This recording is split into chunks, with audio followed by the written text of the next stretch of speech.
नमस्कार, मैं हूँ किरण शर्मा। आप देख रहे दबंग खबरें। आइए देखते हैं आज की ताज़ा खबर। आज हम नेताजी सुभाष चंद्र मैदान बोस में खड़े हैं। यहाँ पर फाइट फॉर राइट्स एनजीओ के संस्थापक राजू विश्वकर्मा दोबारा भूख हड़ताल पर बैठे हैं और इनसे जानते हैं कि इन्हें क्यों दोबारा भूख हड़ताल पर बैठना पड़ा। जनवरी 2020 को इन्होंने यहीं पर भूख हड़ताल की थी और शिक्षण विभाग के खिलाफ भूख हड़ताल की थी। उस वक्त यहाँ के मनपा के जो आयुक्त हैं बालाजी खतगांवकर ने इनको आश्वासन की लंबी लिस्ट दी थी और एक लेटर जारी किया था कि आपकी जो भी मांगे हैं हम उस पर गौर फरमाएंगे, उसको पूरा करेंगे। परंतु यहाँ की जो शिक्षण अधिकारी है और जब से आई है तब से उन्होंने मीरा भाईंदर के शिक्षण का बंटाधार कर दिया है। शिक्षण मतलब जो शिक्षा का स्तर होता है, शिक्षा का स्तर पूरी तरह से गिर चुका है। सिर्फ करप्शन ही दिखाई देता है। हमें तो ऐसी जानकारी मिली है इस भ्रष्ट शिक्षण अधिकारी की कि ये नाहक स्कूलों को नोटिस जारी करती है कुछ ना कुछ बहाना बनाकर और उसकी आड़ में इनकी वसूली जारी रहती है। आइए आज हम जानते हैं राजू विश्वकर्मा से कि क्यों इन्हें दोबारा बैठना पड़ रहा है और क्यों इनकी मांगें पूरी नहीं की गई। राजू विश्वकर्मा जी, आज अब दोबारा यहाँ पे हंगर स्ट्राइक पे बैठे हैं शिक्षण विभाग के खिलाफ, तो क्या आपकी मांगे रही हैं? इसके पहले भी आप बैठे थे जनवरी में, तो क्या वो मांगे पूरी नहीं की गई? सिर्फ यहाँ के जो नगर पालिका के अधिकारी सिर्फ आश्वासनों का खाना पूर्ति करते हैं, कागजी खाना पूर्ति करते हैं और उसको अमल पे नहीं लाया जाता है। क्या कहेंगे आप आज इस हंगर स्ट्राइक में बैठने के बाद? ऋषि जी, मैं जनवरी 2020 को भूख हड़ताल बैठा था। उसमें माननीय शिक्षण में अधिकारी मैडम उर्मिला पाठक जी ने ये लेटर दिया है मुझे। दूसरे दिन से कार्रवाई करती हूँ बोल के ऐसा लिखित दिया उन्होंने। उसके बाद आज तक, आज जो मीरा भाईंदर शहर में या पूरे भारत शहर में महामारी के कारण लोग घर घर से कन के लिए परेशान हैं और वो एक शहर है मीरा भाईंदर शहर, और जितने भी प्राइवेट स्कूल है उनकी दादागिरी है। अजी मैंने जो अधिनियमों का पालन मांगनी किया है कि ये स्कूलों में अधिनियमों का पालन किया जाए। शुल्क अधिनियम 2011, इस अधिनियम के अनुसार पालक जो होते हैं, पेरेंट्स होती है, पेरेंट्स और टीचर कमेटी बनती है, उनके इच्छा अनुसार फीस बढ़ाया जाता है और उनके इच्छा अनुसार सब डिसीजन लिया जाता है। मीरा भाईंदर शहर में वो नहीं है।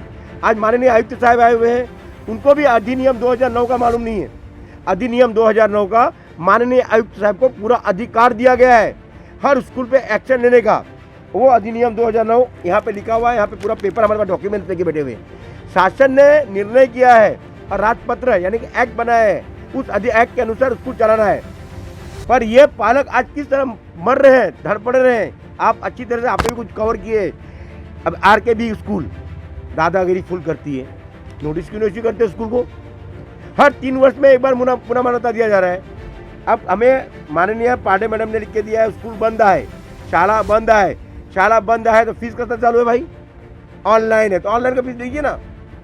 मिसलेस fees, term fees, computer fees, bus fees, school fees, readmission fees, जो कि अधिनियम 2011 में लिखा हुआ है। एक ही बार बच्चे का एडमिशन किया जाता है और 10वीं तक बच्चा रहता है। यहाँ पर हर स्कूल में हर साल एक कक्षा दूसरे कदम की रीएडमिशन फीस। क्या चल रहा है? गए 1 महीने से माननीय डॉक्टर राठौर साहब जी को कहा मैं कि साहब शिक्षण विभाग के बारे में, उन्होंने मुझे 7 दिन का आश्वासन दिया था। आज 7 दिन से 28 दिन हो गए साहब। एक बार भी उन्होंने बुलाकर और मुझसे पूछा गया, अरे पत्र का जवाब दिया कि आपने इस तरह कार्य किया, बहुत अच्छा कार्य है, इसे गंभीरता रूप से लिया जाएगा। उनके यहाँ हर रोज एक दिन छोड़ के हर पालक, हर स्कूल के पालक आ रहे हैं उनके यहाँ पे, पेरेंट्स आ रहे हैं, पर उनका भी कोई जवाब नहीं। वे बोलते 7 दिन देखेंगे। 7 दिन कब खत्म होगा? खाली तारीख पे तारीख दे रहे हैं, कार्य नहीं कर रहे हैं। मेरा विनती है कि आपके माध्यम से इन अधिनियमों का पालन किया जाएगा तो मैं भूख हड़ताल छोड़ूंगा, नहीं तो अमरण भूख हड़ताल बैठा रहूँगा। यहाँ के जो उपायुक्त हैं वाघमारे जी, उन्होंने किस तरह का आपको आश्वासन दिया? हमें जानकारी मिली कि उन्होंने कहा था कि आप हंगर स्ट्राइक पर मत बैठिए, आपकी मांगों को हम पूरा करेंगे। तो इसके पहले भी जनवरी में बैठे, तब भी पूरी नहीं की गई। तो क्या कहेंगे ऐसे ढीले रवैयों को? सर, मुझे उन्होंने नहीं बुलाया था, मैं उनके पास खुद गया था मिलने के लिए। शुक्रवार के दिन मैं सभी अधिकारी को मिलने गया था, जिसमें अतिरिक्त आयुक्त साहब मुझसे मिले नहीं। आयुक्त साहब को भी समय नहीं रहता मुझे मिलने के लिए। किसी आयुक्त साहब किसी से मिलते ही नहीं साहब, आप अच्छी तरह जानते रहेंगे। पर मीरा भाईंदर शहर में आज ऐसा चल रहा है कि इनकी दादागिरी चल रही है। इनकी मैं शासन प्रशासन का कर्तव्य बनता है पालकों का ध्यान देना और शहरवासी पर ध्यान देना। आज कोविड-19 यानी कोरोना पे चल रहा है और कोरोना के अंदर ये स्कूल वाले उसका फ़ायदा उठा रहे हैं। अच्छी तरह से मालूम लोग 4 महीना 5 महीना घर में बैठ के खर्चा अपना चलाए, किस तरह लोगों ने घर पाला रहेगा, अपने बच्चा पेट पाला रहेगा, और उस पर पढ़ाई। और अधिनियम 2011 में धारा 17 कहता है किसी बच्चे को शारीरिक शोषण और मानसिक तनाव न दिया जाए। आज स्कूल वाले ऐप बंद करते सर, इसको क्या कहना चाहेंगे आप? शोषण कहा जाता नहीं कहा जाता है, मानसिक तनाव लड़कों को दे रहे कि नहीं दे रहे? और जब स्कूल चालू करने के लिए दुनिया भर के शर्त को मान के स्कूल चालू किया जाता है। और मैं कमिश्नर साहब को ये कहना चाहूँगा, मुझे ये ऑनलाइन कल लेटर मिला है, इसमें मैं क्या समझूँ? अभी मैं उनको उपासन बैठने के पहले पत्र पोस्ट करके आया हूँ, कोई भी अधिकारी मुझसे मिला नहीं। उनका यही शब्द है कि निजी स्कूलों से उनका कुछ साथ घाट है, मुझे ऐसा लग रहा है। देखिए, ये थे राजू विश्वकर्मा जी, और इन्होंने बताया कि किस तरह से नगर पालिका की कार्यप्रणाली है। जब आयुक्त यहाँ के ढीले रवैये वाले हो गए तो उनके अधिकारी किस तरह से काम करेंगे? राजू विश्वकर्मा जी अपने लिए नहीं लड़ रहे हैं, ना ही इनका कोई बच्चा स्कूल में पढ़ता है। ये लड़ रहे हैं मीरा भाईंदर की जनता के लिए, उनके बच्चों के लिए लड़ाई लड़ रहे हैं। लेकिन ना ही यहाँ के नेता जो यहाँ पे चुन के आते हैं, जनता उनको चुन के लाती है, ना ही वो इस विषय पे गौर फरमाते हैं। क्योंकि ये शिक्षा का जो व्यापार है ये बहुत बड़ा नेक्सस है, ये हजारों करोड़ों रुपए का व्यापार है। और इस व्यापार में यहाँ के नेता हो या शासन हो या प्रशासन हो, सारों की मिली भगत है, तभी तो ऐसे लोगों को भूख हड़ताल पे बैठना पड़ रहा है। इनका क्या स्वार्थ है? मैं कहना चाहता हूँ यहाँ के आयुक्त से, अपने माध्यम से कहना चाहता हूँ कि जो शिक्षण अधिकारी है राजू विश्वकर्मा जी, जो जिन पे गंभीर आरोप लगाए हैं, उन आरोपों की जांच करें और उनको तुरंत निलंबित किया जाए। आप उनको क्या करेंगे? यहाँ से भेज देंगे थाना, फिर उनकी दोबारा पोस्टिंग हो जाएंगी, फिर दोबारा से वो करप्शन करेंगे। तो कब तक ये करप्शन चलता रहेगा और करप्शन बंद होने का नाम नहीं लेगा? करप्शन आपको बंद करना है और शिक्षण प्रणाली को सुधारना है, तो ऐसे शिक्षण अधिकारियों की यहाँ नियुक्ति की जाए जो सही मायने में अधिनियमों की जानकारी जिनके पास हो, जो अधिनियमों को समझे। यहाँ के शिक्षण अधिकारियों को अधिनियमों की जानकारी नहीं है।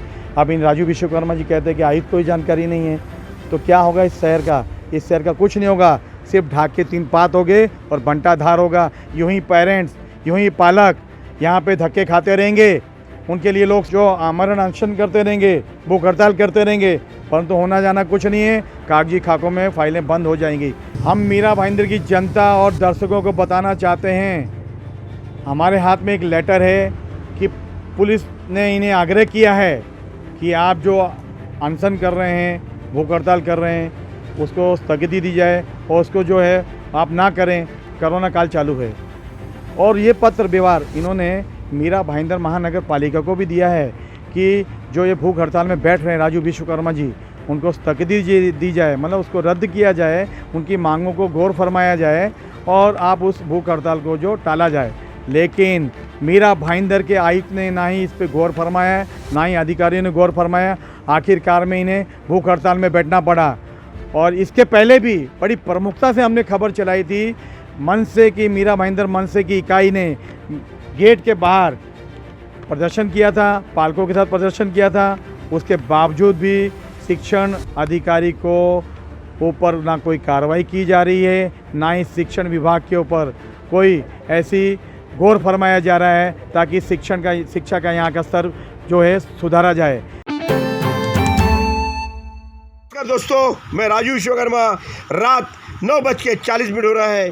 आज मेरी पहली दिन और पहली रात भूख हड़ताल का है। आप देख रहे होंगे मेरे पीछे शिक्षण विभाग है और ये कार्यालय जो है शिक्षण विभाग का कार्यालय है।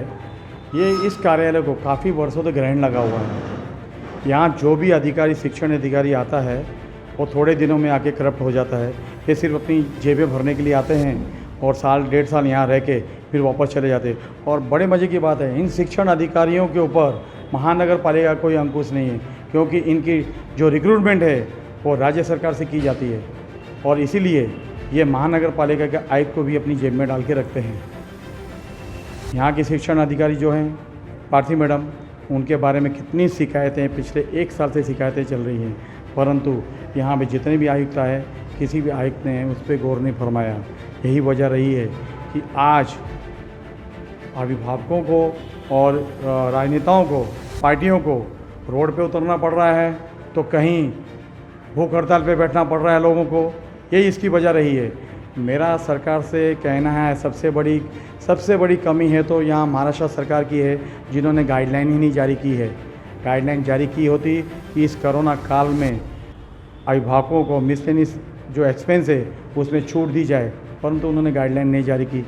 गाइडलाइन नहीं जारी की उसकी वजह यह है, कहीं ना कहीं स्कूल के जो मालिक हैं, संस्थापक हैं, वो किसी न किसी पार्टी से जुड़े हुए हैं या किसी राजनेता का स्कूल है।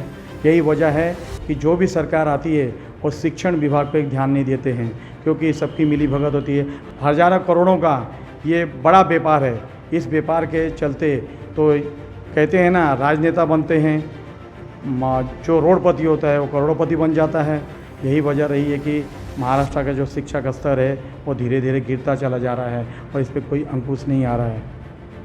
आज मनसे के पदाधिकारियों ने यहाँ पे मोर्चा निकाला सेंट जेवियर के अभिभावकों के साथ। उनका कहना था कि हम बच्चों की फ़ीस भरने को तैयार हैं, जो चीज़ें स्कूल प्रोवाइड नहीं कर रहा है हमारे बच्चों को उसकी फ़ीस हम नहीं देंगे, मिसलेनियस हम नहीं देंगे, स्कूल के जो बसेस के चार्जेस है वो हम नहीं देंगे। बात उनकी भी जायज़ है, मतलब जिन चीज़ों का वो उपयोग ही नहीं कर रहे हैं तो उसका पैसा क्यों दिया जाएगा। लेकिन यहाँ पर इन चीज़ों का जवाब देने वाला कोई नहीं है, ना किसी के पास इन चीज़ों का जवाब है।